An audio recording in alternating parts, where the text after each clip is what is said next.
चलिए प्रोसेस चालू करें तुरंत। सरफेस केमिस्ट्री काफी सारा और काफी बढ़िया हम लोगों ने पढ़ लिया है। शीट मैंने आपको दे दी 150, 200, 400 क्वेश्चंस की। जितना मैक्सिमम हो सके बैठ करके क्वेश्चंस कीजिए, है ना। ऑलमोस्ट लगभग सारे क्वेश्चंस आपसे बन जाएंगे। थोड़ा बहुत कोई यहाँ वहाँ होता है तो उसको ढूंढने की कोशिश करो, है ना। बनेंगे, सिंपल क्वेश्चंस हैं। तो आज जो हमें स्टार्ट करना है वो है ट्रांजिशन मेटल्स। बहुत ही प्यारी सी यूनिट है। अब ट्रांजिशन मेटल की बात क्या है, किसे आप जी गुड आफ्टरनून। तो नहीं, कहां स्टार्ट कर पाए।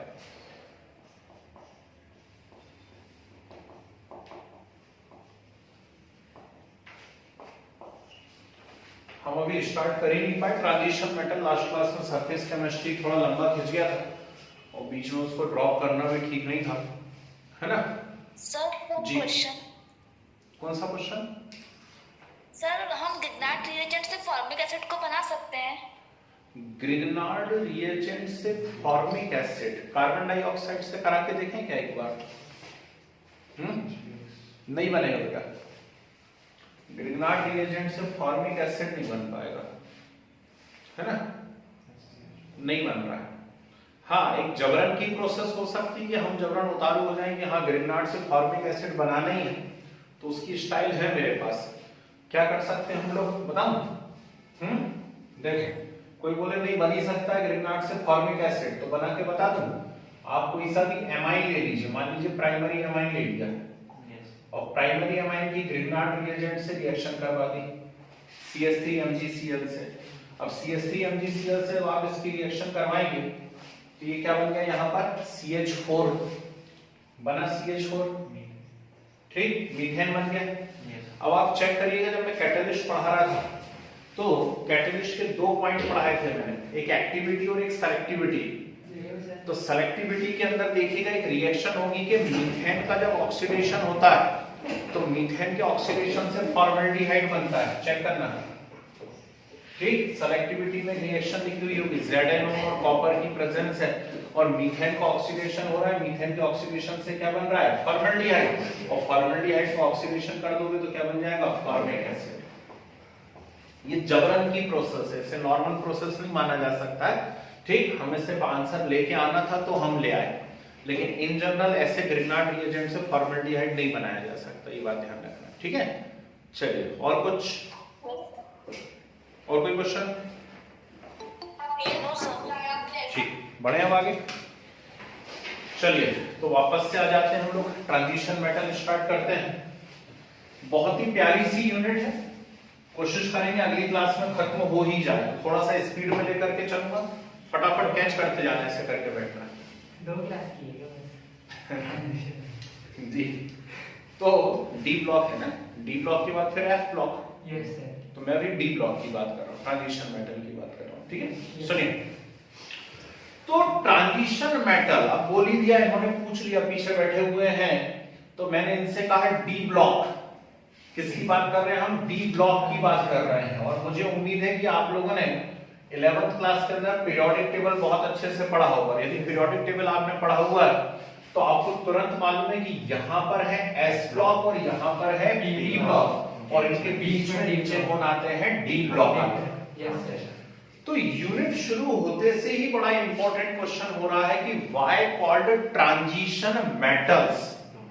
यहाँ ट्रांजिशन का मीनिंग क्या है, ट्रांजिशन मेटल हम इनको कह क्यों रहे हैं, ठीक है ना। काफी सारे रीजनिंग टाइप के क्वेश्चन आते हैं इस यूनिट में। तो ट्रांजिशन मेटल, बिल्कुल सही बात है, SAP बिल्कुल सही बोल रहे हैं।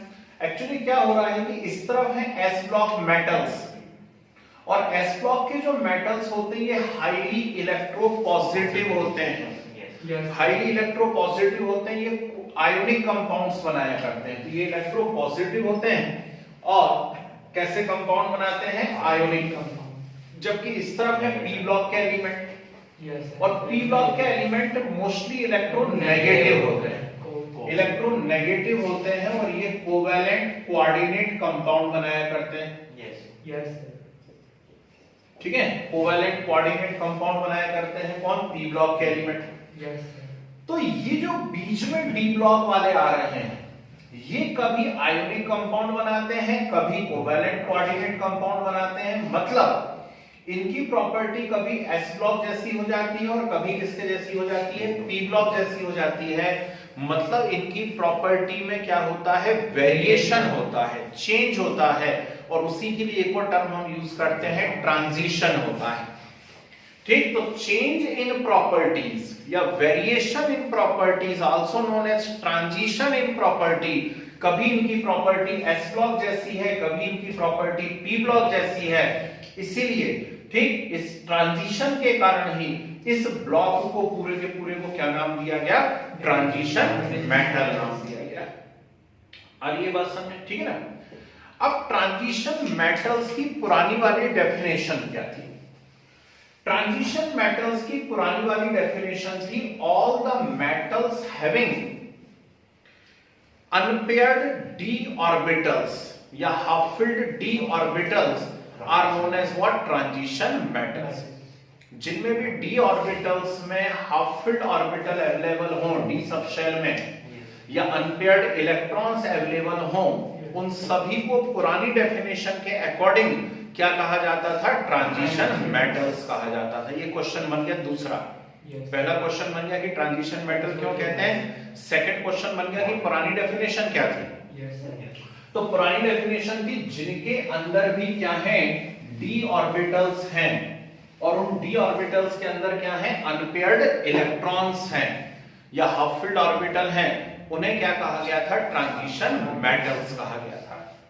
पर एक गड़बड़ है, यदि आप बोल रहे हैं कि हाफ फिल्ड डी ऑर्बिटल है और उन्हीं को हम ट्रांजिशन मेटल कहेंगे, तो फिर गड़बड़ आती है इसमें zinc, cadmium and mercury. Zinc, cadmium और मरकरी के साथ क्या प्रॉब्लम आ रही है? यदि आप जिंक का इलेक्ट्रॉनिक कॉन्फ़िगरेशन बनाते हैं तो जिंक का इलेक्ट्रॉनिक कॉन्फ़िगरेशन आता है 3d10 4h2, आता है 3d10 4h2। कैडमियम का आता है 4d10 5h2, मरकरी का आता है 5d10 6h2। समझ रहे बात को?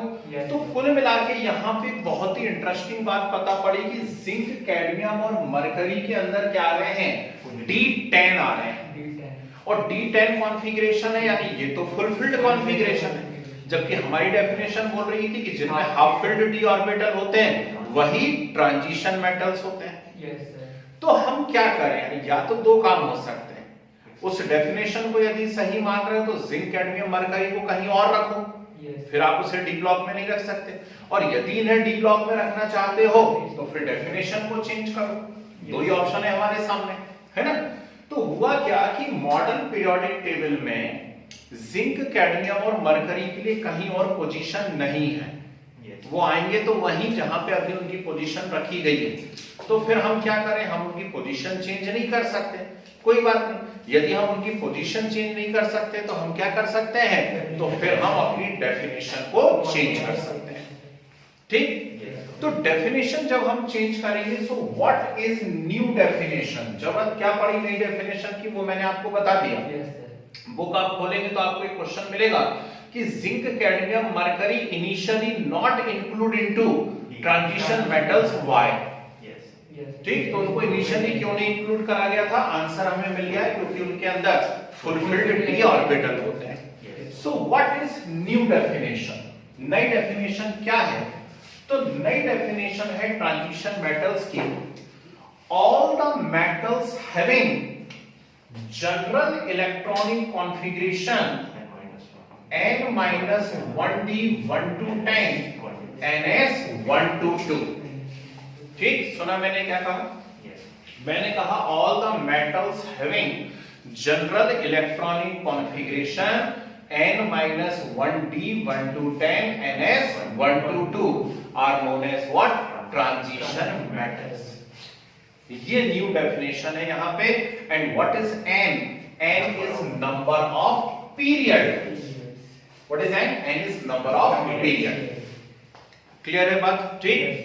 तो 2-3 छोटे-छोटे क्वेश्चंस हुए हैं इसमें। हमने देखा सबसे पहले ट्रांजिशन मेटल क्यों कहा जाता है, सेकंड देखा कि पुरानी डेफिनेशन क्या थी और जिंक कैडमियम मरकरी को क्यों नहीं इंक्लूड किया गया था, और फिर हमने देखा कि न्यू डेफिनेशन क्या है और उसके अकॉर्डिंग हम कैसे सारे एलिमेंट्स को मतलब including zinc cadmium mercury transition metal में हम उनको शामिल कर सकते हैं। क्लियर है बात? ठीक है। अब आगे बात आती है classification of transition metal. Actually classification से ज्यादा सही टर्म है ट्रांजिशन सीरीज बोलना। ये कहां से चालू होते हैं? ये 4th पीरियड से चालू होते हैं और 7th पीरियड तक पहुंचते हैं। क्लियर है बात?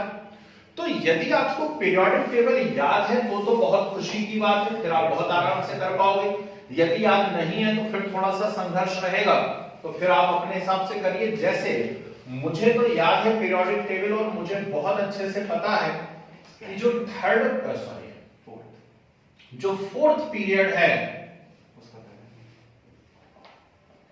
जो फोर्थ पीरियड है उस फोर्थ पीरियड को मैंने याद किया हुआ है सक्टिव कर्मन फीकोनी कॉज से।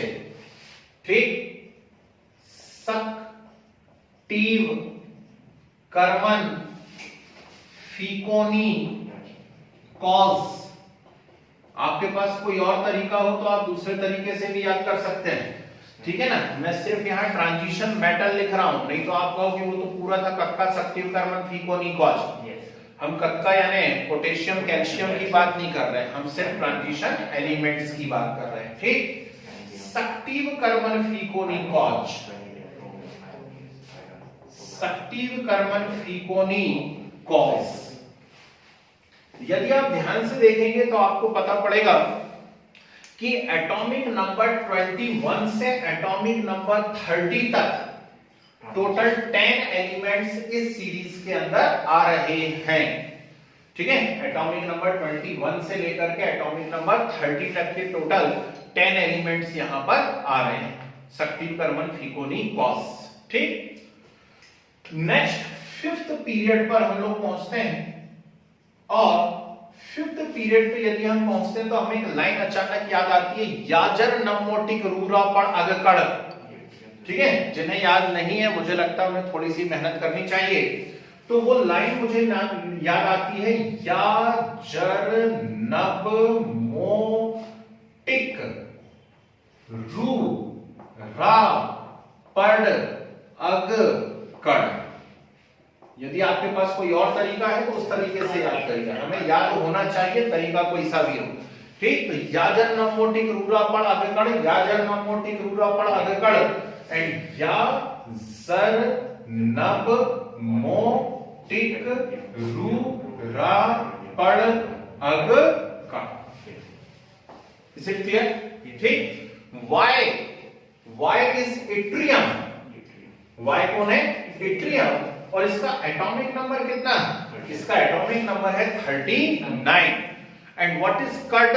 सीडी, कैडमियम सीडी, इसका एटॉमिक नंबर है 48। समझ रहे बात को? ठीक, अगेन 10 एलिमेंट्स यहां पर आए हैं, ये कहलाती है सेकेंड ट्रांजिशन सीरीज। और ये किस पीरियड में होती है? 5th पीरियड में होती है। ठीक, ये सब क्वेश्चंस हैं, है ना, हम 1 मिनट भी अपना खराब नहीं करेंगे। सब क्वेश्चन और इंपॉर्टेंट क्वेश्चन है कि फर्स्ट ट्रांजिशन सीरीज में कौन कौन से एलिमेंट हैं, सेकंड ट्रांजिशन सीरीज में कौन कौन से एलिमेंट हैं। ठीक है, first transition series 4th period में आई है, second transition series 5th period में आई है। ठीक है, नेक्स्ट यदि मैं आगे बढ़ता हूं तो यहां पे मुझे मिलती है 6th पीरियड। और 6th पीरियड की लाइन मुझे अचानक याद आनी चाहिए, ला हफ्तावरी सिरपट उज। ठीक, मालूम नहीं आप लोगों को याद है नहीं है, मुझे तो बहुत अच्छे से याद है। ला हफ्तावरी उस इर पट और उज। ठीक, तो ला हफ्तावरी उस सिरपट उज। What is La? La is LA, lanthanum. हफ ता व री उस एर पट एंड व्हाट इज उज? It is gold and mercury. ठीक, उसके अंदर हमने दो एलिमेंट को इन्वॉल्व करा हुआ था, एक था गोल्ड एंड मरकरी, दूसरा। ठीक, ला La लैंथेनम, इसका एटॉमिक नंबर होता है 57। ठीक, 57। तो अगला जाता है HF हाफनियम, और इसका एटॉमिक नंबर होता है 72। तो बड़ा ही मजा आता है देख करके कि यहाँ पे बीच में 14 एलिमेंट्स गायब दिख रहे हैं, और ये बीच के 14 एलिमेंट्स आएंगे F ब्लॉक में। ठीक, लैंथेनम La के बाद के हैं, इसलिए उनको लैंथेनाइट सीरीज कहा जाएगा आज से तीसरी क्लास के अंदर, है ना। लैंथेनाइट सीरीज के वो एलिमेंट होंगे। तो यहां 57 है, ये 72, गोल्ड का हमें मालूम होना चाहिए 79 होता है, तो मरकरी का कितना होगा 80।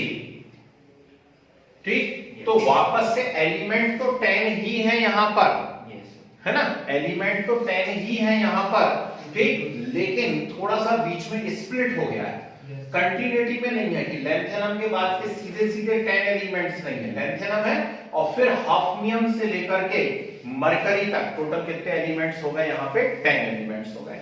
ठीक है, लास्ट 7th पीरियड आता है, और 7th पीरियड में आप कुछ कह नहीं सकते, आप चाहे तो पूरे नए नए एलिमेंट भी लिख सकते हैं वहां पे, और या फिर हम जैसा याद कर सकते थे वैसा लिख सकते हैं। अकौहा से हमने याद किया हुआ था।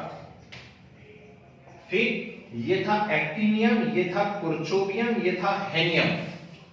कुर्चोवियम Ku जो है उसको आजकल RF लिखा हुआ भी मिलता है बुक के अंदर, रदरफोर्डियम RF, या फिर UNQ लिखा हुआ मिलता है, अननिलिप क्वाडियम। क्या नाम मिलता है, अननिलिप क्वाडियम। ठीक है, तो ये तो अब मेरे 12th में बताने वाली बात ही नहीं है, सबको मालूम है। एटॉमिक नंबर 100 के ऊपर जितने भी एलिमेंट हैं उनके हम IUPAC नेम बना सकते हैं। ठीक है ना, तो जैसे कि 105 आएगा यहाँ पे, अनिल पेंटियम, अनिल हेक्सियम, अनिल सेप्टियम, अनिल ऑक्टियम, है ना, ये इनके नाम और सिंबल हम बना सकते हैं।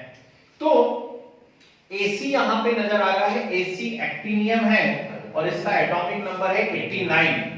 और अगला जो एलिमेंट मुझे नजर आ रहा है वो है RF रदरफोर्डियम, और रदरफोर्डियम का एटॉमिक नंबर है 104, और ये यहाँ पे 105। क्लियर है बात। ठीक, ये AC 89 है, और एक्टिनियम के बाद के 14 एलिमेंट्स एक्टिनाइट सीरीज में चले जाएंगे, और उस एक्टिनाइट सीरीज को भी हम F ब्लॉक सीरीज कहा करते हैं। तो दो F ब्लॉक सीरीज बनेंगे, एक लेंथेनाइट सीरीज, और एक एक्टिनियम सीरीज है, एक्टिनाइट सीरीज, अथापा यूनपू अमसम बक्सा फिस्फम मडनोलर। करेंगे याद, खूब मजा आएगा उसको याद करने में। ठीक है, तो ये हुई भाई 4 ट्रांजिशन सीरीज। ठीक, इसे फर्स्ट ट्रांजिशन सीरीज कहा जाता है, याद रखेंगे। ये फर्स्ट ट्रांजिशन सीरीज है। इस फर्स्ट ट्रांजिशन सीरीज के लिए n इज इक्वल टू कितना है 4, और यदि n इक्वल टू 4 है तो जल्दी से बोलिए जनरल इलेक्ट्रॉनिक कॉन्फ़िगरेशन क्या होगा, 3d 1 to 10 and 4s 1 to 2। बोलो हाँ। ठीक, यहाँ पे n की जगह आपको नंबर ऑफ पीरियड रखना है सिर्फ। तो 4th पीरियड में जितने भी एलिमेंट है सबके लिए n की जगह 4 रख दीजिए, 4 - 1 हो जाएगा 3, तो 3d 1 to 10 and 4s 1 to 2। आगे बात समझे। ठीक, सेकंड ट्रांजिशन सीरीज आपको नजर आ रही है, वो 5th पीरियड में है। ठीक, हम समझ गए इसमें n इज इक्वल टू कितना आएगा 5, और यदि n इक्वल टू 5 आएगा तो ये हो जाएगा 4d 1 to 10 and 5s 1 to 2। कोई डाउट? ठीक, same for this one, n equal to 6 तो 5d 1 to 10 and 6s 1 to 2, और n इज इक्वल टू 7 तो जल्दी से बोल दो 6d 1 to 10 and 7s 1 to 2। आगे यहां तक बातें समझ में कोई दिक्कत तो नहीं। इस सीरीज में लास्ट इलेक्ट्रॉन जो है वो 3d सबशेल में जाता है, इसलिए फर्स्ट ट्रांजिशन सीरीज जो आपके पास है उस फर्स्ट ट्रांजिशन सीरीज को हम लोग 3D सीरीज भी कहते हैं, 3D series. Same for this one, 4D series, 5D series and 6D series. आई यहां तक बात समझ में? अब एक इंटरेस्टिंग बात सुनो और हमेशा इस बात पे पकड़ रखना है। एस ब्लॉक एलिमेंट, एस जो सबशेल होती है, एस सबशेल के अंदर मैक्सिमम कितने इलेक्ट्रॉन एंटर कर सकते हैं? 2 जा सकते हैं, मैक्सिमम 2 इलेक्ट्रॉन। इसीलिए एस ब्लॉक में केवल 2 ग्रुप हैं, केवल 2 ग्रुप हैं। पी सबशेल में मैक्सिमम 6 इलेक्ट्रॉन जा सकते हैं, इसलिए पी ब्लॉक में कितने ग्रुप्स हैं? 6 ग्रुप्स हैं। डी में मैक्सिमम कितने इलेक्ट्रॉन एंटर कर सकते हैं? 10, इसलिए डी पे कितने ब्लॉक हैं यहाँ पे, या कितने ग्रुप हैं? 10 ग्रुप्स हैं। सेम फॉर एफ, एफ में कितने जाएंगे? 14, इसलिए 14 एलिमेंट गए लैंथेनाइड और एक्टिनाइड सीरीज में। अब अगली इंटरेस्टिंग बात, एस ब्लॉक में जितने भी एलिमेंट्स हैं उनमें वैलेंसी इलेक्ट्रॉन एस सबशेल में जाता है, जाता है। पी ब्लॉक में जितने भी एलिमेंट हैं हीलियम को छोड़ के, है ना, हीलियम को छोड़ के, हीलियम 1s2 है, तो हीलियम को छोड़ के पी ब्लॉक में जितने भी एलिमेंट हैं उनमें वैलेंसी इलेक्ट्रॉन कहां जाता है? पी। तो बताओ डी ब्लॉक में वैलेंसी इलेक्ट्रॉन कहां जाता है? डी ब्लॉक में वैलेंसी इलेक्ट्रॉन कहां जाता है? डी में वैलेंसी इलेक्ट्रॉन एस में जाता है, ठीक है। डी ब्लॉक नाम जरूर है, लेकिन डी में एक्चुअली वैलेंसी इलेक्ट्रॉन कहां पर जाता है? एस में जाता है। कैसी मजेदार बात है, ठीक भाई। जो बाहर होगा वो वैलेंसी कहलाएगा। आपने लिखा इसको 3d10 4s2, तो 3d10 4s2 यदि आप लिख रहे हैं, खुद सोचें, यहां पर न्यूक्लियस है, न्यूक्लियस के बाद ये first shell, second shell, third shell, fourth shell, ऐसी होगा, ठीक है ना जी। तो यहां पे थर्ड शेल में कौन आ जाएगा? 3D, तो 4s कहां पर आएगा? फोर्थ शेल में आएगा, नहीं आएगा? तो बोलो बाहर कौन है? 4s। कैसी मजेदार बात है, ठीक। लेकिन इसमें दूसरा इंटरेस्टिंग फैक्ट ये होता है कि एस, वैलेंसी एस और डी सबशेल के बीच में एनर्जी गैप बहुत कम होता है। फिर से सुनना स्टेटमेंट, वैलेंसी एस और जो डी सबशेल है इनके बीच में जो एनर्जी गैप है वो बहुत कम होता है। That's why d electron also act as valency electron. अगली बात समझ में? एक्चुअली आप थोड़ा सा ऊपर लेवल का कोई एग्जाम देंगे तो कभी इनको वैलेंसी इलेक्ट्रॉन नहीं कहा जाता है, डी को, इनको पिनल्टीमेट इलेक्ट्रॉन्स कहा जाता है। क्या बोलते हैं? पिनल्टीमेट। और पिनल्टीमेट का मतलब क्या होता है? सेकंड लास्ट, सेकंड लास्ट, ठीक है ना। तो ये इंटरेस्टिंग फैक्ट है ना। ये कहां काम आने वाला है? जब आप इलेक्ट्रॉनिक कॉन्फ़िगरेशन बनाएंगे, ठीक। इसमें याद रखिएगा, एक जनरल ट्रेंड हमने ऑफ-बॉ प्रिंसिपल पढ़ा हुआ है, लेकिन बीच में आपको बहुत सारे एलिमेंट ऐसे नजर आएंगे जिनके इलेक्ट्रॉनिक कॉन्फ़िगरेशन एक्सेप्शनल रहेंगे, ठीक। वो नॉर्मल ऑफ-बॉ प्रिंसिपल को फॉलो नहीं करते। और क्या गड़बड़ होती है और क्यों होती है मैं नहीं बताऊंगा, इसके लिए आप 11th क्लास का वीडियो देखिए उठा करके, स्ट्रक्चर ऑफ एटम में, कि क्या 2 रीजन होते हैं एक्सेप्शनल बिहेवियर के। हम अभी बात नहीं कर सकते उसके बारे में। तो यहां पे बहुत सारे एक्सेप्शन है, ये भी एक्सेप्शन है, ये भी एक्सेप्शन है, कुछ के डिटेल एक्सप्लेनेशन है, कुछ के नहीं है, कुछ का कहीं कोई एक्सप्लेनेशन नहीं है कि ऐसा क्यों हो रहा है ना। तो मेरी सलाह है आपको कि इनके कम से कम आप इलेक्ट्रॉनिक कॉन्फ़िगरेशन अलग से बना लेंगे, जिनके ऊपर मैंने डॉट लगा दिए, ठीक है। अभी चैप्टर शुरू हो रहा है और इतने सारे क्वेश्चन हमारे सामने आने लगे। पता चला उन्होंने हमसे उठा करके सिल्वर का इलेक्ट्रॉनिक कॉन्फ़िगरेशन पूछ लिया, तो हमें समझ में आना चाहिए कि सिल्वर का क्या बनेगा, है ना। अब दूसरी बात ध्यान से देखिए, मैंने अभी अभी कहा कि एस ब्लॉक को 2 ग्रुप्स में बांटा गया है, फर्स्ट ग्रुप और सेकंड ग्रुप। उनके जो पुराने नाम थे वो थे first A and second A. P block को 6 ग्रुप में बांटा गया है, 13 से लेकर के 18 तक, और उनके जो पुराने नाम थे वो थे third A, third B, sorry third A, fourth A, fifth A, sixth A, seventh A and 0 group. तो बी को कितने ग्रुप में बांटा गया? 10 जो है ना, उनको कितने में बांटा गया, याद आ रहा है किसी को? D D, very good. चलिए आंसर आ गया है, तो बाकी लोगों को भी बता देता हूं। फर्स्ट बी से लेकर के 8th बी तक बांटा गया है। कहां से कहां तक बांटा गया है? फर्स्ट बी से लेकर के 8th बी तक। फर्स्ट बी कहां आता है? चलो जिसको याद आ रहा है जल्दी से चीख के बताओ। फर्स्ट बी आता है बेटा 11th ग्रुप। कौन सा ग्रुप है? 11th group. यहां देखिए, फर्स्ट ग्रुप और सेकंड ग्रुप इस तरफ आ गए एस ब्लॉक, 13 से लेकर के 18 तक उस तरफ चले गए पी ब्लॉक। तो ये जो बीच में आ रहे हैं ये है थर्ड, 3, 4, 5, 6, 7, 8, 9, 10, 11, 12। समझ गए बात को? ठीक है ना, ये ग्रुप्स होते हैं। याद तो करना पड़ेगा बेटा, अब आप इससे जो है कामचोरी नहीं कर सकते, अब तो याद करना पड़ेगा। तो ये यहां पर आ गए पूरे के पूरे आपके। अब दूसरा इंटरेस्टिंग फैक्ट देखना कि इसमें जो 11th ग्रुप नजर आ रहा है हमें, 11th ग्रुप में 3 चीजें आ रही हैं, copper, silver, gold. 11th group में नजर आ रहा है कॉपर, सिल्वर, गोल्ड। आपकी बुक में ऐसा चार्ट बना के दिया हुआ होगा, ठीक? तो चार्ट में भी बना सकता हूं, लेकिन फिर अपनी ट्रिक थोड़ी सी गड़बड़ दिखने लगेगी, इसलिए नहीं लाइन खींच रहा हूं। लाइन खींचने में क्या 2 मिनट तो लगेंगे, है ना?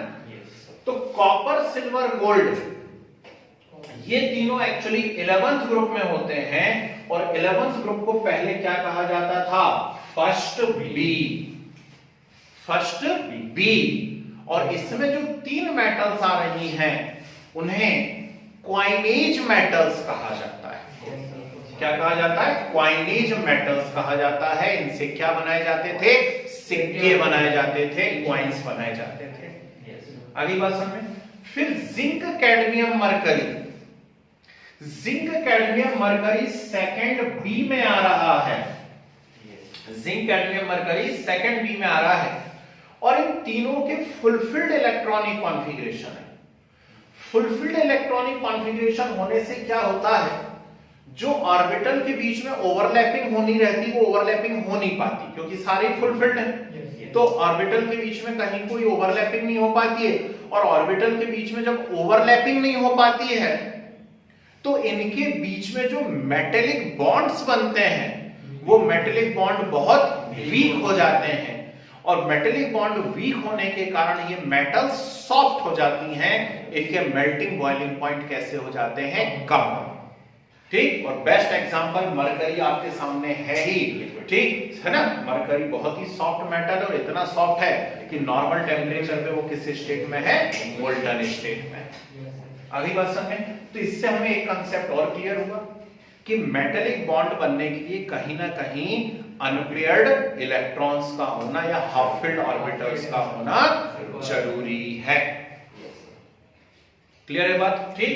तो यहां मैं नोट करके आता हूं, ये आता है third B, fourth B, fifth B, sixth B, seventh B, और जल्दी बोलो, इन तीनों को मिलाकर के कहा जाता है 8th बी।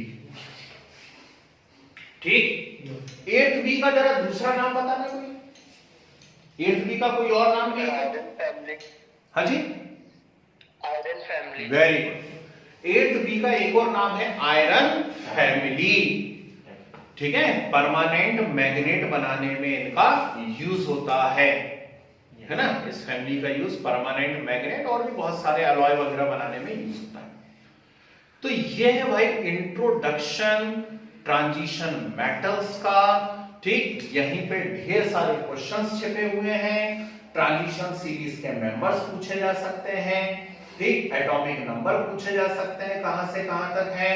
उनके इलेक्ट्रॉनिक कॉन्फ़िगरेशन पूछे जा सकते हैं, ठीक है ना, और बाकी इसके पहले जो मैंने क्वेश्चंस बताए थे वो पूछे जा सकते हैं। क्लियर है बात? अब हम बात करेंगे प्रॉपर्टीज ऑफ ट्रांजिशन मेटल की, और गिनी चुनी 9 से 10 प्रॉपर्टी हैं केवल, ठीक, जैसे coloured compound formation, catalytic property, interstitial compound, alloy formation, oxidation state, atomic radius, ionisation energy, है ना, रिडक्शन पोटेंशियल, मतलब गिनी चुनी 9-10 प्रॉपर्टी है। और मजे की बात यह है कि लगभग सभी प्रॉपर्टीज का आंसर एक ही होता है, मिलता जुलता थोड़ा सा, that is presence of half filled d orbitals, ठीक है ना। लैंग्वेज में थोड़ा सा अंतर जरूर आएगा, लेकिन सबके पीछे रीजन एक ही रहेगा, कोई सी भी प्रॉपर्टी क्यों ना हो। तो अब हम क्या करने जा रहे हैं, सबसे पहले ये जितना जो कुछ मैंने बोर्ड पे आपको एक्सप्लेन किया इसके नोट्स बनाएंगे हम, और इसके बाद हम डायरेक्ट बात करेंगे प्रॉपर्टीज ऑफ ट्रांजिशन मेटल्स, ठीक है। चलिए,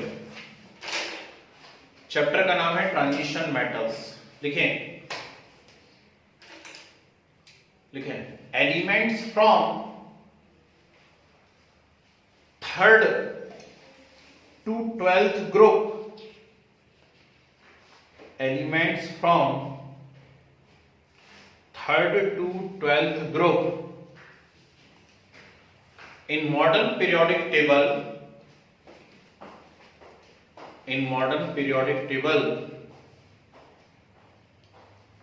are called transition metals,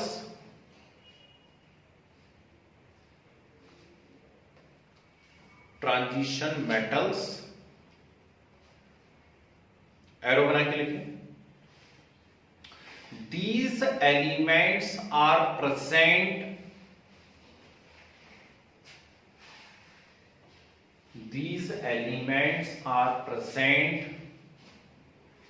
in between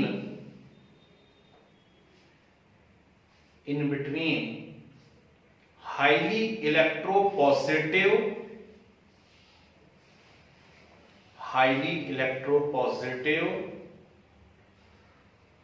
S block metals,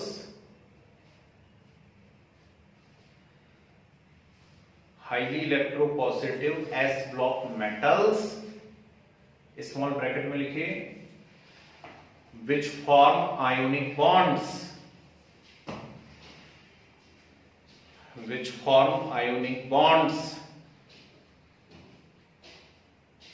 bracket close, and highly electronegative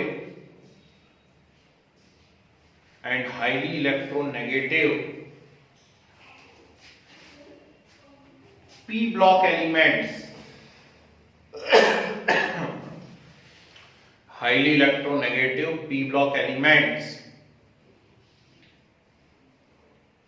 bracket में लिखो, which form covalent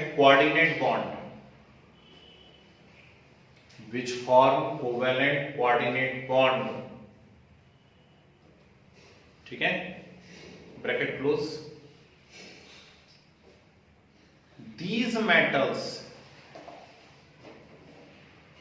एरो बना के लिखो, these metals show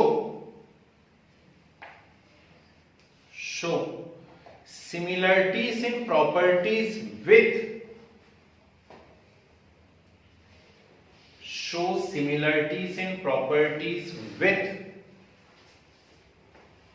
both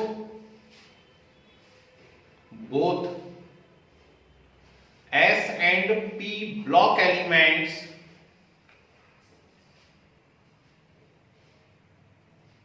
S or P block elements, or show variation or transition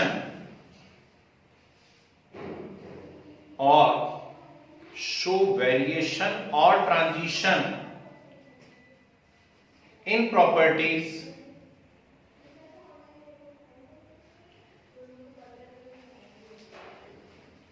ji Audible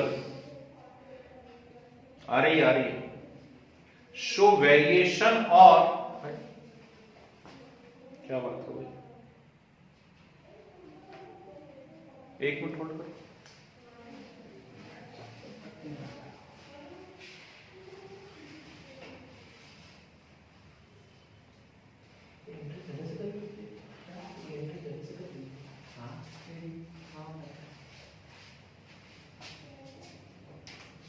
clear है भाई, नहीं है, क्या बात हो गई?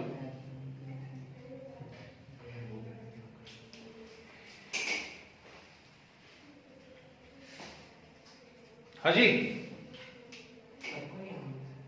क्या बात? यस सर, अब क्लियर है सर। सर वो आयोनिक बॉन्ड्स के बाद। आयोनिक बॉन्ड के बाद से नहीं लिखा है। S block metals, highly electropositive S block metals, bracket में लिखा form ionic bond and bracket close and highly electronegative p block elements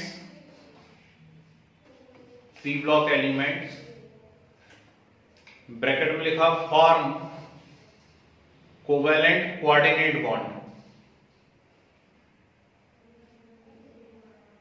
ठीक है, फॉर्म कोवेलेंट कोऑर्डिनेट बॉन्ड। तो एरो बना के लिखा the properties of these metals, ये element is similar to the properties of these elements are similar to both S and P block elements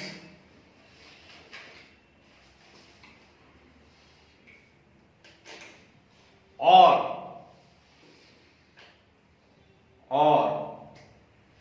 these elements show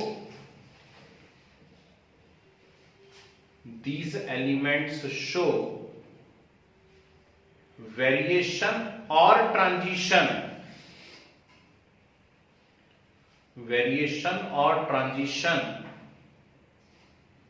in properties,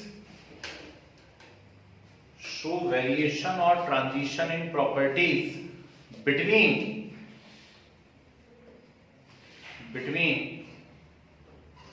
S and P block elements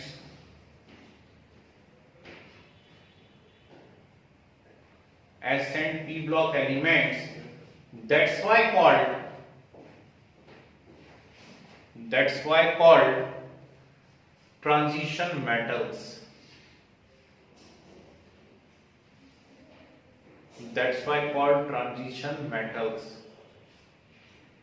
ठीक है,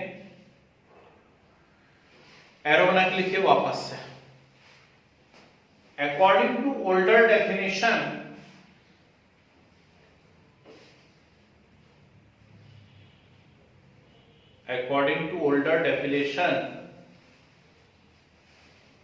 all the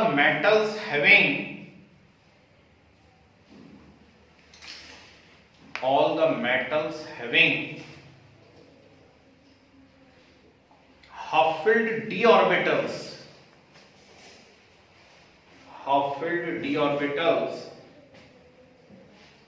were called transition metals.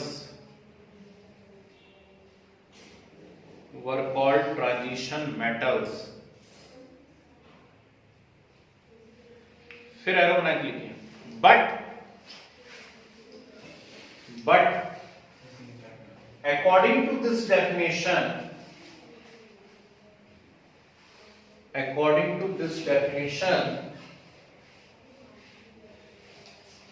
zinc, cadmium and mercury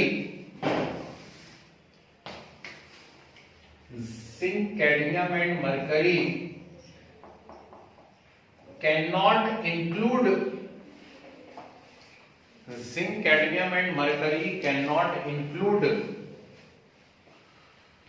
into transition metal into transition metal because having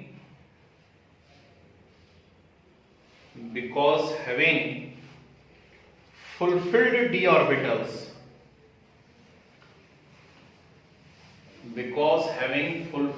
orbitals, ठीक है, arrow बना के लिखिए। So according to modern definition,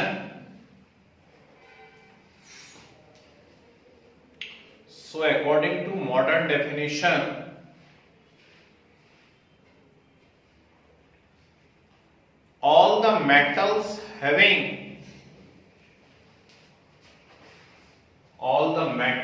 having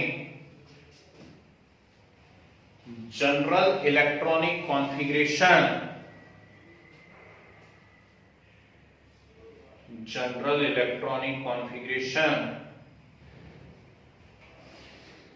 n-1d 1 to 10, n-1d 1 to 10, ns 1 to 2,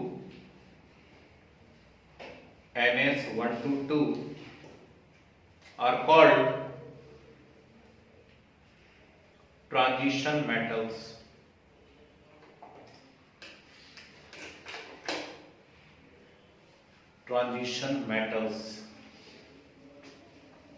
ठीक है, arrow बना के लिखिए। Transition metals classified into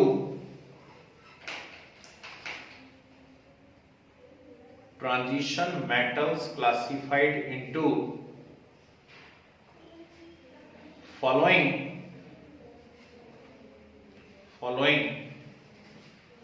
four series.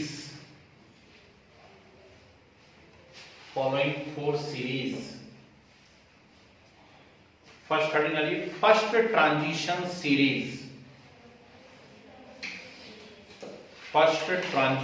series.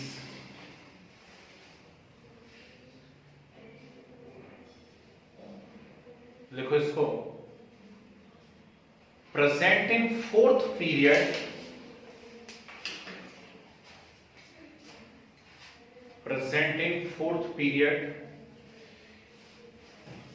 consist 10 elements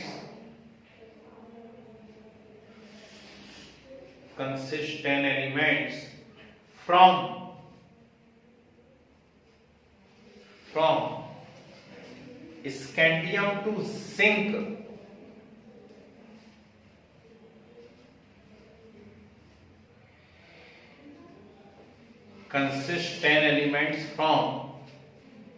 scandium to zinc, and their valency electron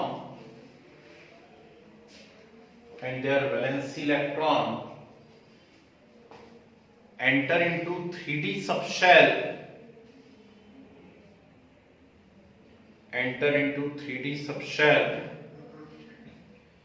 that's why also called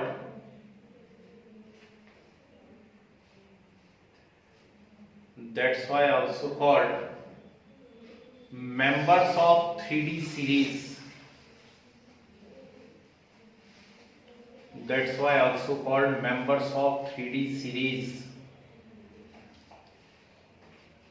ठीक है, फिर heading डालिए second transition series. लिखना पड़ेगा, पॉइंट्स मालूम होने चाहिए सब, है ना। तो लैंग्वेज के फॉर्म में भी मालूम होना चाहिए, और ये आप एक स्क्रीनशॉट ले लेंगे, नोट्स में लिख लेंगे, तो ये भी मालूम होना चाहिए। सेकेंड ट्रांजिशन सीरीज देखिए, present in fifth period,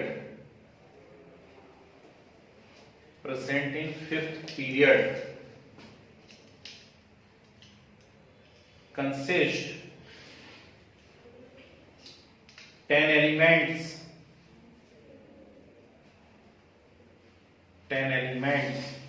from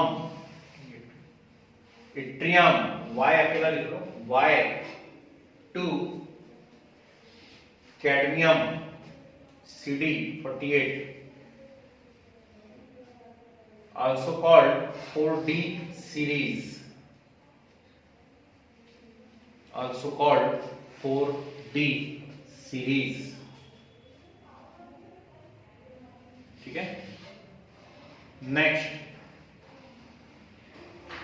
third transition series, third transition series लिखिए, present in sixth period, present in sixth period, consist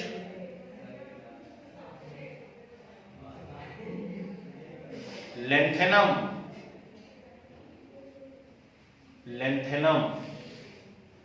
and then hafnium to mercury, and then hafnium to mercury, total 10 elements, total 10 elements, also called 5D series, 5D series.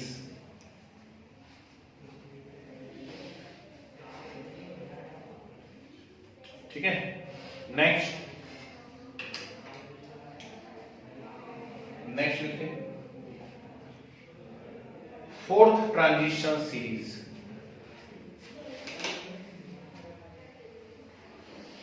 लिखना present in seventh period,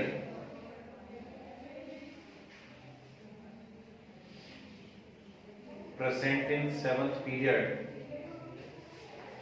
अब incomplete अब बोलना तो नहीं चाहिए, नए नए element artificially synthesise हो गए हैं, बुक के अंदर आपको लिखे भी मिलेंगे बहुत सारे एलिमेंट 115 तक 120 तक, है ना, ठीक, लेकिन वो सब सिंथेटिक एलिमेंट्स हैं, है ना, कईयों की हाफ लाइफ बहुत ही कम है, ठीक, सब लैब के अंदर बनाए गए एलिमेंट्स हैं, इसलिए हम इसके बारे में ज्यादा कुछ लिखेंगे नहीं, बस इतना सा लिख देंगे, present in seventh period and also called 6D series. हाँ, कुछ की हाफ लाइफ बहुत कम है, कुछ की बहुत ज्यादा है, अलग अलग टाइप से 6D सीरीज। ओके, अच्छा, तो यदि आपके पास व्यवस्था है तो स्क्रीनशॉट ले लें, फोटो ले लें इसका, है ना, और यदि लगता है 5 मिनट के अंदर लिख सकते हैं तो 5 मिनट के अंदर लिख के खत्म ही कर दीजिए, जैसा लगे, बहुत ज्यादा टाइम ना लगे, जिससे हम प्रॉपर्टीज को डिस्कस कर पाए, ठीक है। इसमें ढेर सारे क्वेश्चंस छिपे हुए हैं, इसलिए चार्ट याद होना तो बहुत जरूरी है। सक्टिव कर्मन फीको नहीं कॉज या जन्म मोटी पूरा पड़क्कड़,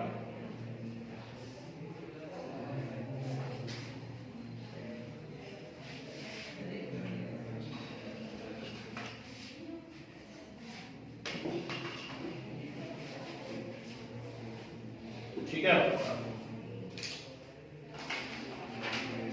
ये लो, मैं भी खड़े हो जाता हूँ इससे,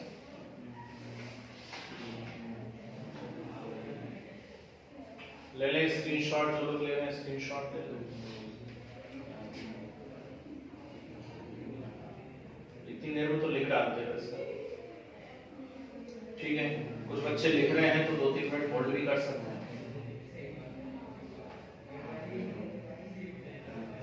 कर दो वापस से पीछे,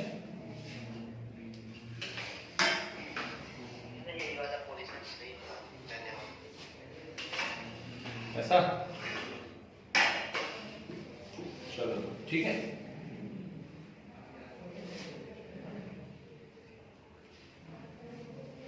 और पीछे कर लें,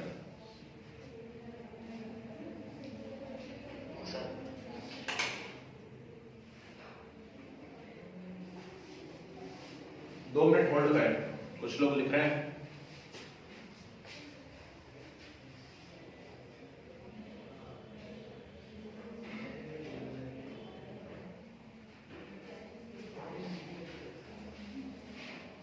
यहां रखा रहेगा ना तो बार बार क्या है वो ऑटो फोकस करेगा, जहां रखा था उसको वहीं कर देते हैं, मेरी आंखें उस पर पड़ना जरूरी है।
हो गया भाई?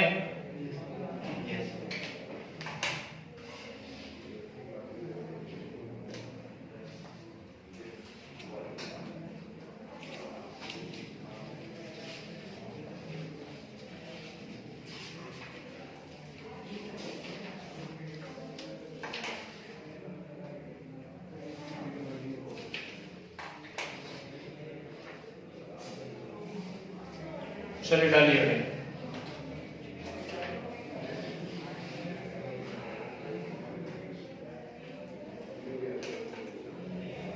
Properties of transition metals. अब नहीं कहते, हालांकि उनकी प्रॉपर्टी में बहुत वेरिएशन होता है, लेकिन फिर भी आप उनको स्यूडो ऐसा ट्रांजिशन मेटल नहीं बोला करते हैं, है ना। और जिंक, कैडमियम, मरकरी का एक्चुअली क्या है, इनर्ट गैस कॉन्फ़िगरेशन अलग चीज होती है, ठीक। हाँ, स्यूडो इनर्ट गैस कॉन्फ़िगरेशन आप टर्म यूज कर सकते हैं, जैसा हम लोगों ने डाइपोल मूवमेंट पढ़ते समय लिखा ना, जिनमें स्यूडो इनर्ट गैस कॉन्फ़िगरेशन होता है वो ज्यादा कोवेलेंट होते हैं, ठीक, compare to real inert gas configuration, ऐसा लिख सकते हो आप लोग, ठीक है। चलिए, प्रॉपर्टीज ऑफ ट्रांजिशन मेटल्स, डालिए हेडिंग। रीजन मैं पहले ही बता चुका हूं, सबकी प्रॉपर्टी जो है, जितनी भी प्रॉपर्टी, सबका रीजन ऑलमोस्ट वही है, हाफ फिल्ड डी ऑर्बिटल्स, ठीक। तो नेचुरल बात है, जिनमें फुलफिल्ड होगा वो कुछ अलग बातें बताएंगे हटके। तो फर्स्ट हेडिंग डालिए, coloured ion formation, coloured ion formation, जी। दो प्रॉपर्टीज एक साथ बताता हूं, उसके हम लोग नोट्स बनाएंगे, है ना। तो 10 प्रॉपर्टी है, 5 पेयर में अपना काम हो जाएगा। सुनिए, most of the transition metals and their compounds are coloured, ठीक। फिर से सेम स्टेटमेंट रिपीट कर देते हैं, most of the transition metals and their compounds are coloured. और इनके कलर होने के पीछे रीजन क्या है? वेरी गुड, ठीक, बहुत बढ़िया एक आंसर आया अभी स्क्रीन पे, borax bead test, 11th class 13th group, boron family, है ना, Na2B4O7.10H2O। उसे जब हम गर्म करते थे तो बीट बन जाती थी बोरिक एनहाइड्राइड की, और सोडियम मेटाबोरेट NaBO2 और B2O3, और जब उसको ट्रांजिशन मेटल के सॉल्ट के साथ गर्म किया जाता था तो बहुत ही सुंदर कलर की बीड यानी मोती बना करते थे, कलरफुल मोती। तो उससे हम ट्रांजिशन मेटल्स को पहचाना करते थे। बहुत बढ़िया। तो सारे के सारे, सारे तो नहीं बोलना चाहिए, most of the transition metals are coloured. और कलर का रीजन क्या है? तो नेचुरल सी बात है, जब आप कलर के रीजन को ढूंढने जाएंगे तो एक सिंपल सी बात ये पता पड़ेगी कि E is equal to hc by lambda, ठीक, E equal to hc by lambda। तो विजिबल रेडिएशन की जब लाइट पड़ती है, ठीक, तो उससे वैलेंसी इलेक्ट्रॉन उस लाइट की एनर्जी को एब्सॉर्ब करते हैं, एब्सॉर्ब करके हायर एनर्जी लेवल में जाते हैं, और इसीलिए हमें डिफरेंट कलर्स नजर आते हैं। इनके साथ एक बहुत ही मजेदार बात जुड़ी हुई है कि इनके जो इलेक्ट्रॉन्स हैं उनका ट्रांजिशन T2G और Eg के बीच में भी हो सकता है। तो हमें ये बेसिक मालूम होना चाहिए कि कभी भी इलेक्ट्रॉन यदि लोअर एनर्जी लेवल में है तो लोअर एनर्जी लेवल से वो क्या करेगा, एनर्जी को एब्सॉर्ब करेगा, एब्सॉर्ब करके कहां जाएगा, हायर एनर्जी लेवल में, लेकिन तुरंत अपनी सारी की सारी एब्सॉर्ब एनर्जी को वो रिलीज करेगा, और एनर्जी को रिलीज करके, एब्सॉर्ब एनर्जी को रिलीज करके वो ग्राउंड स्टेट में वापस आ जाएगा, ठीक है ना। तो जब वो वापस लौटते समय एनर्जी को रिलीज करता है, उसी समय हमें क्या दिखाई देते हैं, कलर्स दिखाई देते हैं। क्लियर है बात, ठीक। तो एब्सॉर्ब वेवलेंथ अलग होती है, और जो ट्रांसमिटेड कलर है वो कलर अलग होता है, ठीक। एक अलग वेवलेंथ को एब्सॉर्ब करेगा, और जो कलर उसका रिलीज होगा या ट्रांसमिट करेगा वो कलर अलग होता है, ये बात हम जानते हैं, ठीक। ये T2G और Eg क्या खेल है, बहुत से बच्चों को शायद ना मालूम हो तो मैं बता देता हूं। डी सबशेल की हम बात कर रहे हैं, और डी सबशेल में कितने ऑर्बिटल्स होते हैं, 5, होते हैं 5 ऑर्बिटल।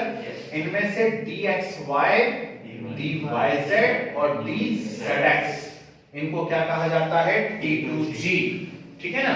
और dx² y² एंड dz², इन्हें क्या कहा जाता है? Eg। ये लोअर एनर्जी है और ये हायर एनर्जी है, ठीक। तो इलेक्ट्रॉन जरूरी नहीं कूद करके एक शेल से दूसरी शेल में ही जाएं, वो with in a shell T2g और Eg के बीच में भी क्या कर सकते हैं? जंप कर सकते हैं। T2g से कूद के Eg में चले गए और फिर Eg से वापस लौट के कहां पे आए? T2g। इस वेरिएशन, इस ट्रांजिशन में भी क्या हो सकता है? एनर्जी रिलीज होगी, और एनर्जी रिलीज होगी तो हमें डिफरेंट कलर्स दिखाई देते हैं। आगे बात समझ, ठीक।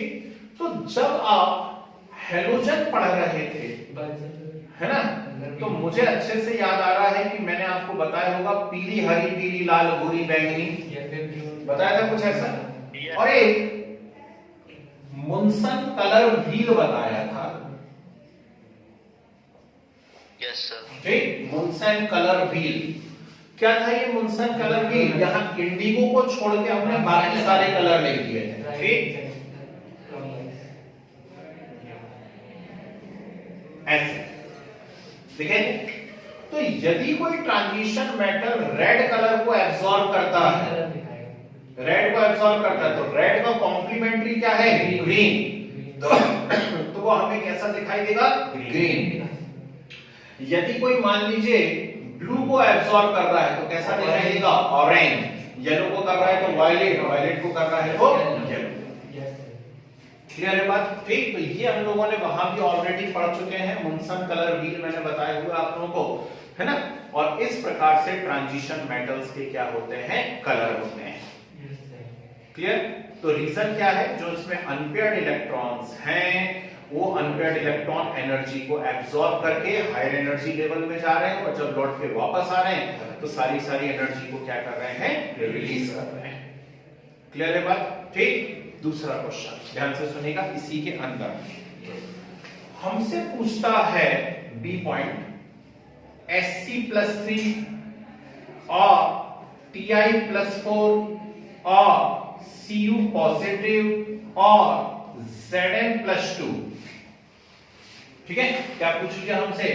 हमसे पूछ लिया उन्होंने कि Sc+3 और Ti+4 और Cu पॉजिटिव और Zn+2 आर कलरलेस, ठीक। तो कहेगा वाई, क्यों भाई कलरलेस क्यों है? तो थोड़ा सा भी यदि आपका कंसेप्ट क्लियर है तो आपके दिमाग में पिक्चर सेट हो गई होगी कि स्कैंडियम का एटॉमिक नंबर है 21, और 21 आएगा 3d14s2, आएगा 3d14s2, लेकिन यहां है Sc+3, तो वो तीनों इलेक्ट्रॉन पर उसमें कोई भी अनपेयर्ड इलेक्ट्रॉन नजर नहीं आ रहा। स्कैंडियम के ठीक बाद टाइटेनियम है, वो 4 इलेक्ट्रॉन डोनेट कर देगा, कोई भी अनपेयर्ड नहीं बचेगा। Cu कॉपर का इलेक्ट्रॉनिक कॉन्फ़िगरेशन होता है 3d10 4s1, और यदि वो एक इलेक्ट्रॉन डोनेट कर देगा तो 3d10 हो जाएगा, कोई भी अनपेयर्ड इलेक्ट्रॉन नहीं है। आगे का स्टेटमेंट ध्यान से सुनना, कोई भी अनपेयर्ड इलेक्ट्रॉन नहीं है, and it is not possible to excite paired electron with the help of visible radiation. समझ गए? तो विजिबल लाइट में इतनी पावर नहीं है कि वो पेयर्ड इलेक्ट्रॉन को क्या कर सके? एक्साइट कर सके। इसलिए जिनमें भी अनपेयर्ड इलेक्ट्रॉन नहीं है वो सब हमें व्हाइट दिखाई देते हैं, कलरलेस। ये दूसरा क्वेश्चन बन गया कलर के अंदर ही। आइए नई बात समझ में, ठीक है ना। चलिए अब एक प्रॉपर्टी और बताता हूं, दो प्रॉपर्टी के नोट्स बनेंगे, है ना। सेकंड प्रॉपर्टी यहां पर आती है मैग्नेटिक बिहेवियर। जी, तो जब हम लोग टर्म 1 की फर्स्ट यूनिट पढ़ रहे थे, नाम था उसका सॉलिड स्टेट। तो सॉलिड स्टेट में मैंने आपको 5 टाइप के मैग्नेटिक बिहेवियर बताए थे, paramagnetic, diamagnetic, ferro, ferri and anti ferro, है ना। फेरो के बाद एंटी फेरो बताया था, फिर लास्ट में फेरी बताया था, Fe3O4 उसका एग्जांपल था, फेरी मैग्नेटिक। ठीक, डोमेन्स बन रहे थे, याद आ रहा है कुछ क्या बन रहे थे, डोमेन्स बन रहे थे। उठा के देखो सॉलिड स्टेट को, ठीक, तो मिलेगा आपको। और क्यूरी टेम्परेचर भी बताया था, है ना, जिस टेम्परेचर पर फेरोमैग्नेटिज्म लॉस्ट हो जाता है उसको हम लोग क्या बोलते हैं, क्यूरी टेम्परेचर बोलते हैं। तो ये जितनी भी टाइप के मैग्नेटिक बिहेवियर हैं, चाहे पैरा हो, डाई हो, फेरो हो, एंटी फेरो हो, फेरी हो, all type of magnetic behaviour actually depends on magnetic moment. किस पे डिपेंड करते हैं, मैग्नेटिक मोमेंट पे डिपेंड करते हैं। और मैग्नेटिक मोमेंट खुद किस पे डिपेंड करता है, हाँ, The number of unpaired electron. Very good. ठीक, मैग्नेटिक मोमेंट डिपेंड करता है नंबर ऑफ अनपेयर्ड इलेक्ट्रॉन्स पर। आ रही बात समझ में, ठीक। What is n, small n, small n है नंबर ऑफ अनपेयर्ड इलेक्ट्रॉन्स, ठीक है। Bm, what is Bm, Bm is Bohr magneton. Bm क्या है यहाँ पे, Bohr magneton, it is unit of magnetic moment. ठीक, कहीं फिजिक्स में आप पढ़ते होंगे मैग्नेटिज्म में 1 Bm, ठीक, बोलना फार्मूला Bm का फार्मूला क्या होता है फिजिक्स में, EH/4πmc, ठीक है, ये होता है Bm का फार्मूला, बोहर मैग्नेटॉन EH/4πmc। क्या वैल्यू होती है इसकी,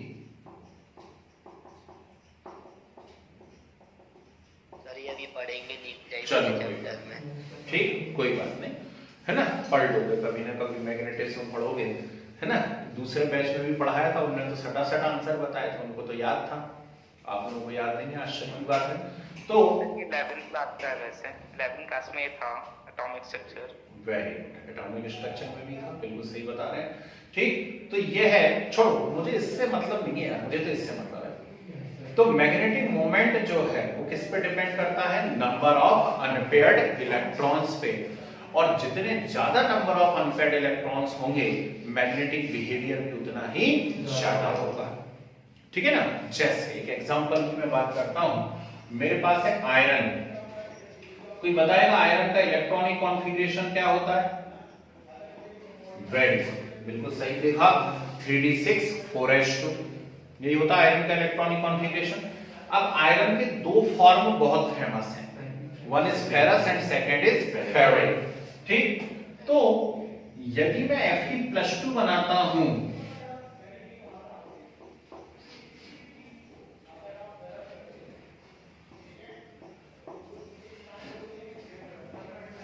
तो ये है Fe+2 है, ठीक, और Fe+3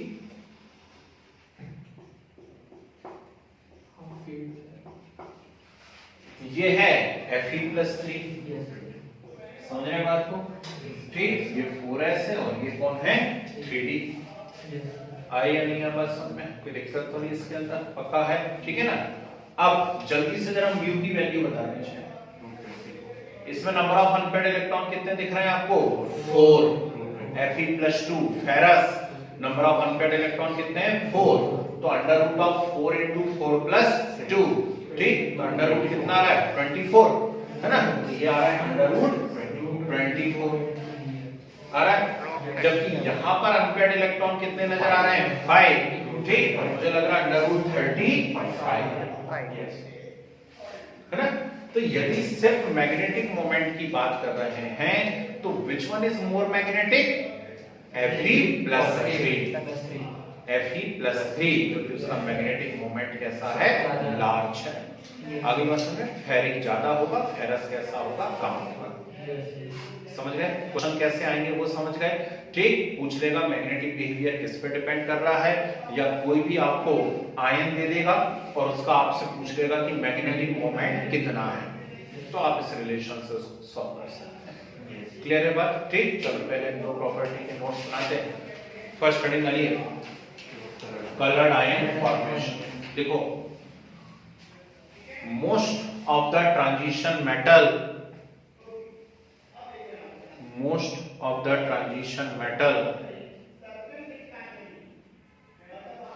and their compounds are colored,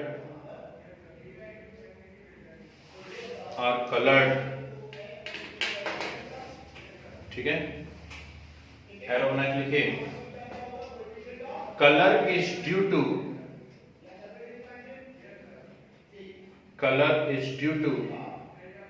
presence of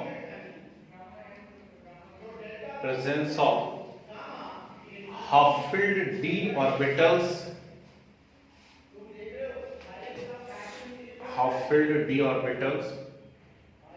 or unpaired electrons in d subshell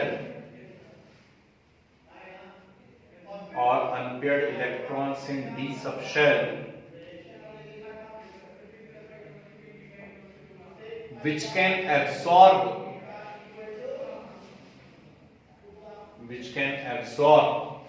energy from visible radiation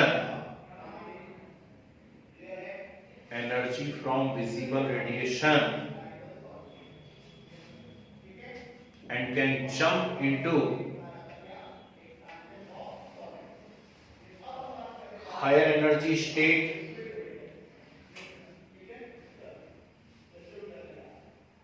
bracket में लिख लेना, और from T2G to EG,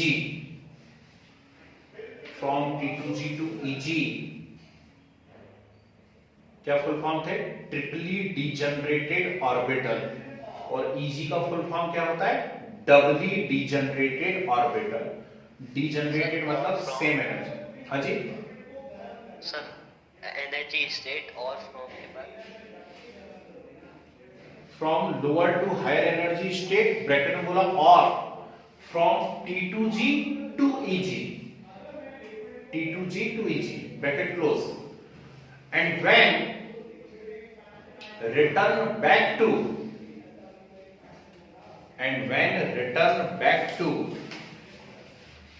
ground state, emit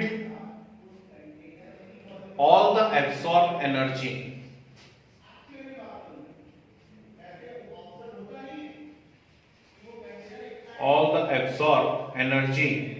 in form of radiation,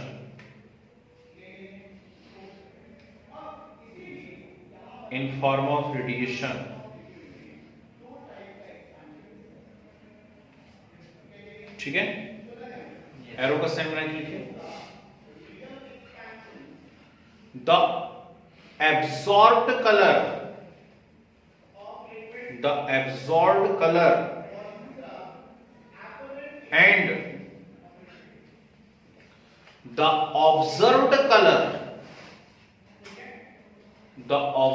color are different and known as complementary colors,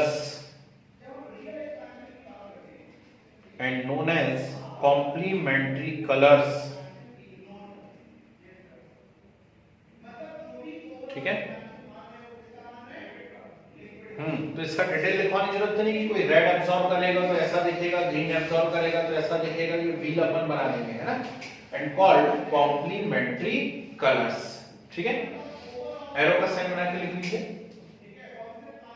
EG का full form है डबली degenerate orbital, और T2G का full form है ट्रिपली degenerate orbital. ट्रिपली यानी 3, डीजनरेट यानी सेम एनर्जी वाले, और orbital means orbital.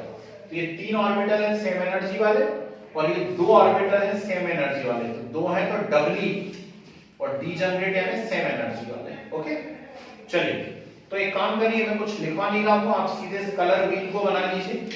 Munson colour wheel इसको कहते हैं, और इसकी हेल्प से हमें क्या पता पड़ते हैं? कॉम्प्लीमेंट्री कलर्स पता पड़ते हैं, ठीक है। मुनसन कलर व्हील,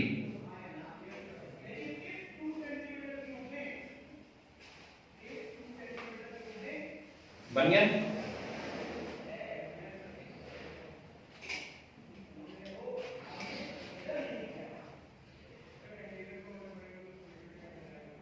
जी, एरो बना के लिखे Sc+3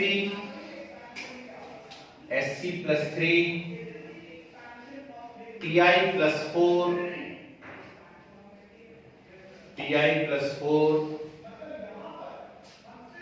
Cu पॉजिटिव Zn+2 और भी एग्जांपल हो सकते हैं, कुछ गिनेशन में लिख रहे हैं। Are colourless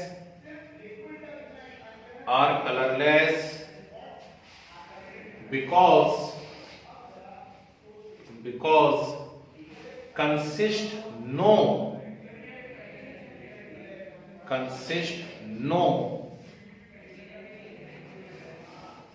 unpaired electron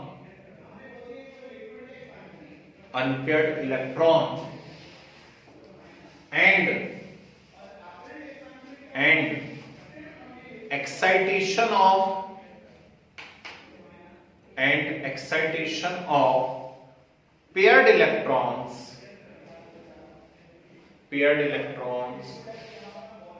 by visible radiation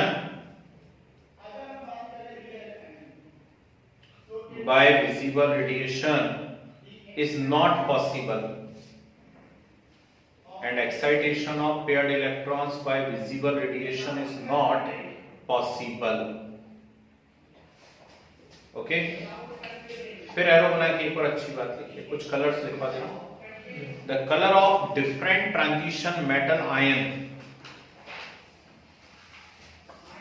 the colour of different transition metal ion,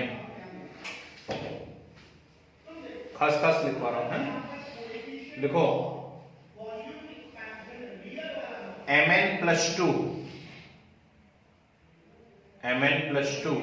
pink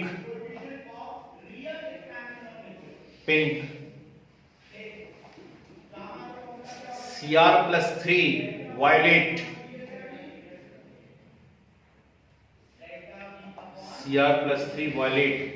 Fe+2 मालूम है तो सबको, ग्रीन विट्रियोल होता है ना, FeSO4.CH, Fe+2 green, Fe+3 yellow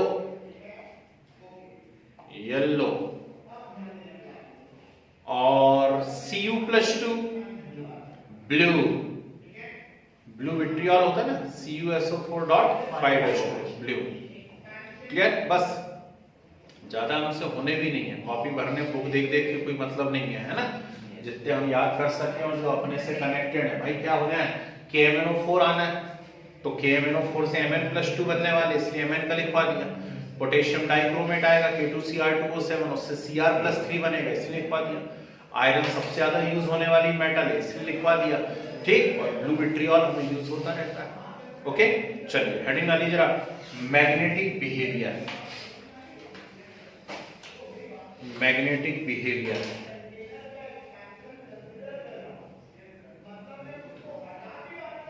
लिखे, transition metals show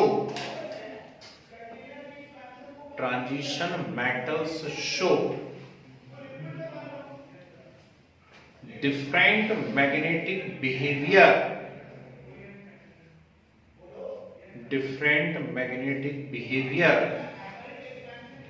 such as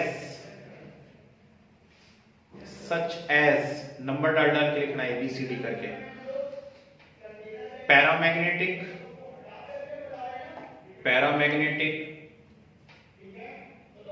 diamagnetic,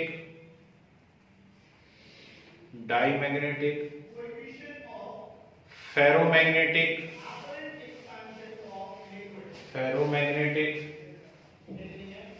antiferromagnetic,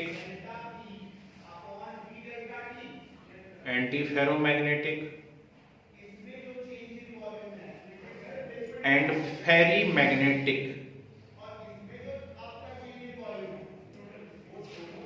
फेरीमैग्नेटिक,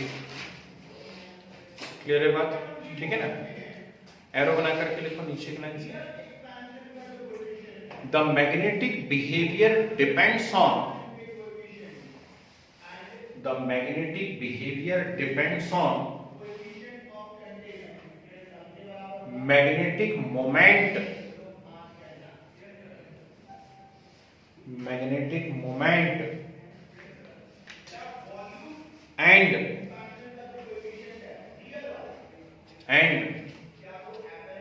magnetic moment depends on, magnetic moment depends on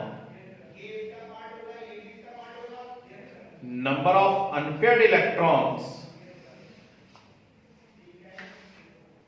number of unpaired electrons and determined by following relation, and determined by following relation। जी, ये right side का पूरा note कर डालिए जितना जो कुछ लिखा हुआ है।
क्लियर?